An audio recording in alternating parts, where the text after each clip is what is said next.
کیا آپ کو پتا ہے کہ ماریا اس ہوٹل والے لڑکے وزیر کے ساتھ بھاگ گئی ہے؟ میں نے خود اسے لاری اڈے پر اس کے ساتھ جاتے دیکھا ہے۔ آپ جا کر اس کی ماں کو بتائیے۔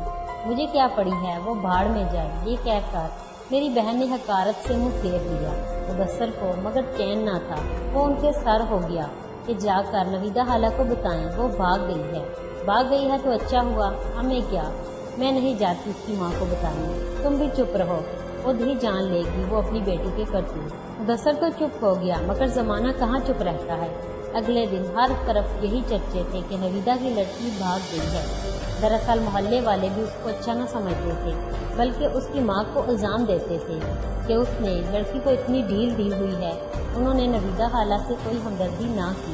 وہ رو رو کر بیٹی کو پکارنے کے سوا کچھ نہ کر سکی۔ بھلا وہ کر کیا سکتی تھی؟ ان کا کون تھا ساتھ دینے والا؟ ایک بھائی، وہ بھی ہزاروں میل دور سعودی عربیہ کے کسی مقام پر کام کرتا تھا۔ وہ بھلا کیوں کر ان کی پکار سنتا؟ مدثر کا ایک دوست توقیر لاہور کے ایک فلم اسٹوڈیو میں کام کرتا تھا۔ اس نے مدثر کو فون کیا کہ تمہارے پڑوس میں جو لڑکی رہتی تھی وہ یہاں آئی ہوئی ہے اور فلم میں کام کرنا چاہتی ہے۔ توقیر ایک بار مدثر سے ملنے آیا تھا اور وہ ماریا کو دیکھ چکا تھا، تبھی پہچان گیا اور فون کر دیا۔ مدثر نے پوچھا کس کے ساتھ ہے اور کہاں ٹھہری ہوئی ہے؟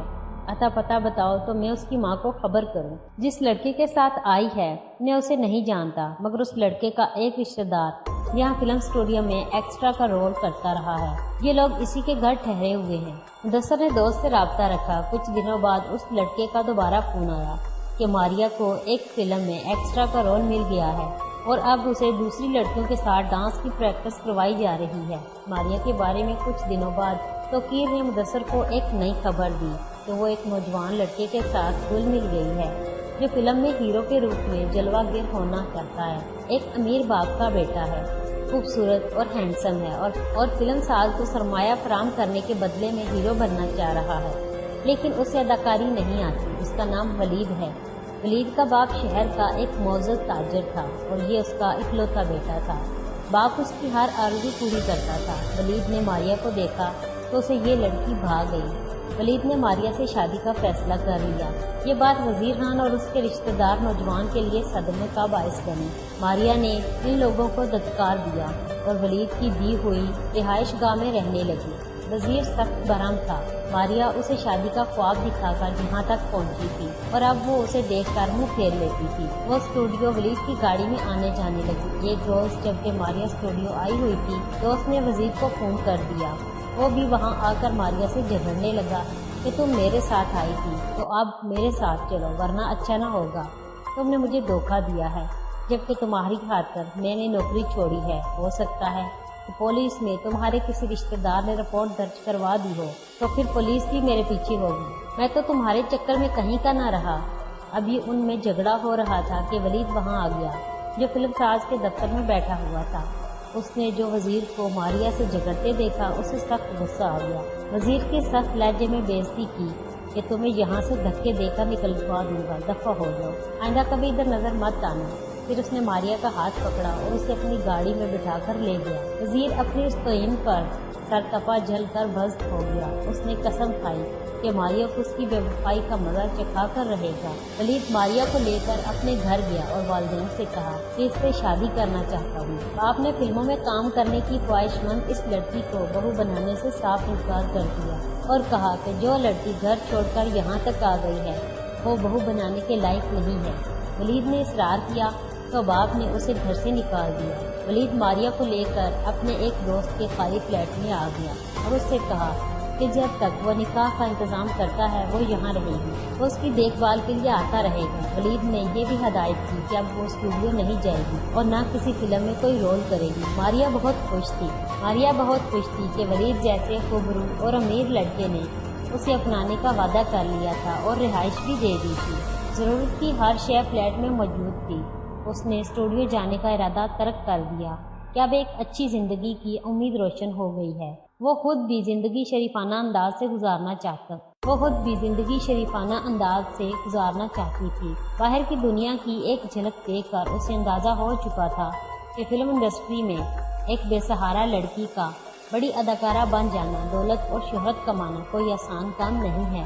ایک دن ولید آیا تو اس نے کہا کہ وہ کچھ شاپنگ کرنا چاہتی ہے۔ ولید نے گاڑی اور ڈرائیور بھیج دیا۔ وہ بازار چلی گئی۔ وزیر اس کی تلاش میں تھا۔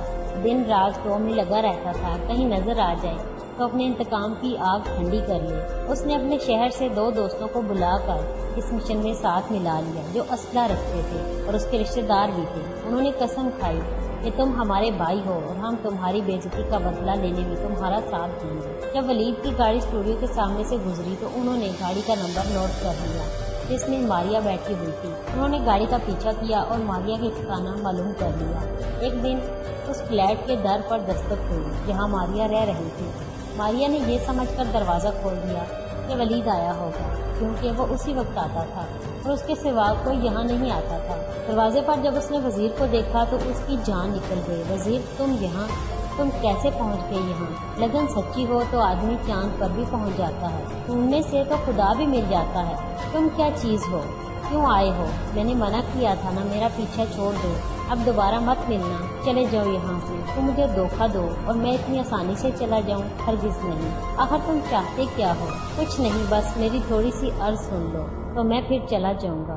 کہو، جلدی کہو اور جاؤ، ایسا نہ ہو کہ ولید آ جائے۔ اس کا اتنا خیال ہے اور جس نے تمہاری خاطر زندگی داؤ پر لگا دی اس کا کوئی خیال نہیں۔ پہلے میرے ساتھ وقت گزارا اور اب ولید کے ساتھ عیش کر رہی ہو، یہ بات ٹھیک نہیں۔ بتاؤ، کیا یہی ہے محبت؟ تم وہ بات کرو وزیر جو تم نے کہنی ہے۔ تمہارے لیے خوشخبری ہے، میرے کزن کو ڈائریکٹر نے کہا ہے کہ ماریا کو ایک بار فلم اسٹوڈیو لے آؤ، ہم اسے فلم میں ہیروئن کا رول دیں گے۔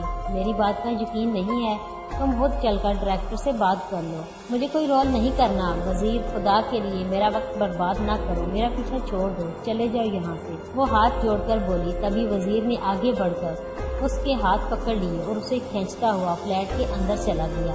اس دوران اس کے دونوں دوست جو فلیٹ کے نیچے فٹ پاتھ پر کھڑے اس کا انتظار کر رہے تھے اوپر آ گئے۔ فلیٹ کا دروازہ کھلا دیکھا تو اندر جھانکا۔ وزیر اور ماریا میں ہاتھا پائی ہو رہی تھی۔ تبھی فلیٹ میں گھس آئے اور تینوں نے مل کر ماریا کو زندگی کی قید سے آزاد کر دیا۔ آنن فانن یہ لوگ وہاں سے نکلے، فلیٹ کو باہر سے بند کر کے گاڑی میں فرار ہو گئے۔ ولید جب فلیٹ پر آیا تو ششدر رہ گیا کیونکہ دروازے پر قفل لگا ہوا تھا۔